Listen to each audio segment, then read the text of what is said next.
Nepal cricket संघ क्यानले नेपाली महिला राष्ट्रिय क्रिकेट टिमको मुख्य प्रशिक्षकमा भारतीय प्रशिक्षक हर्षल जयन्त पाठकलाई नियुक्त गरेको छ।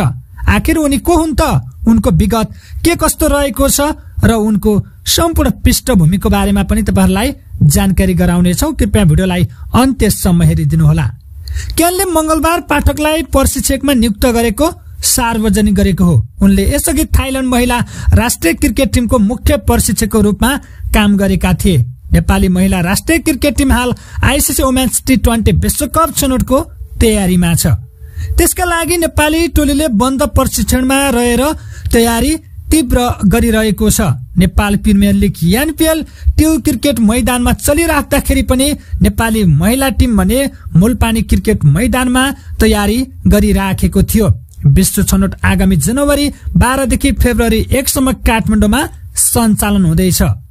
छनौटका लागि यसअघि 26 सदस्यीय महिला क्रिकेट टोलीको प्रारम्भिक टोली घोषणा गरिएको थियो। उक्त टोलीमा कप्तान इन्दु वर्मा, राजमती ऐर, सीता राणा मगर, सम्झना खड्का, कविता जोशी, रिया शर्मा, सोम विष्ट, रचना चौधरी, रुबी पोद्दार, पूजा महतो, कविता कुवर, रुबिना छेत्री, साना प्रवीण, अलिसा यादव, ईश्वरी विष्ट, रोमा थापा, सुनी पाक्रिन, बिन्दु राउल, लक्ष्मी साउथ, मनिषा उपाध्याय, सिमाना केसी, अनु कठायत, काजल श्रेष्ठ, किरण कुवर, अस्मिना कर्मचार्य र ममता चौधरी रहेका क्यानले जनाएको छ।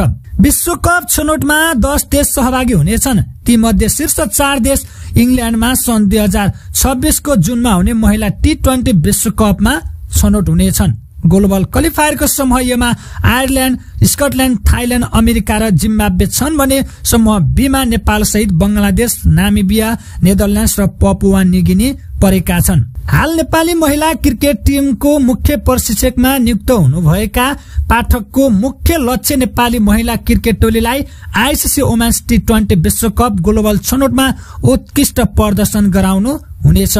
यससँगै नयाँ प्रतिभा पहिचान र विकास गर्ने, खेलाडीको फिटनेस तथा मानसिक मजबुती बढाउने, टिम संयोजन र रणनीतिमा सुधार ल्याउने जिम्मेवारी पनि उनीसँग रहनेछ।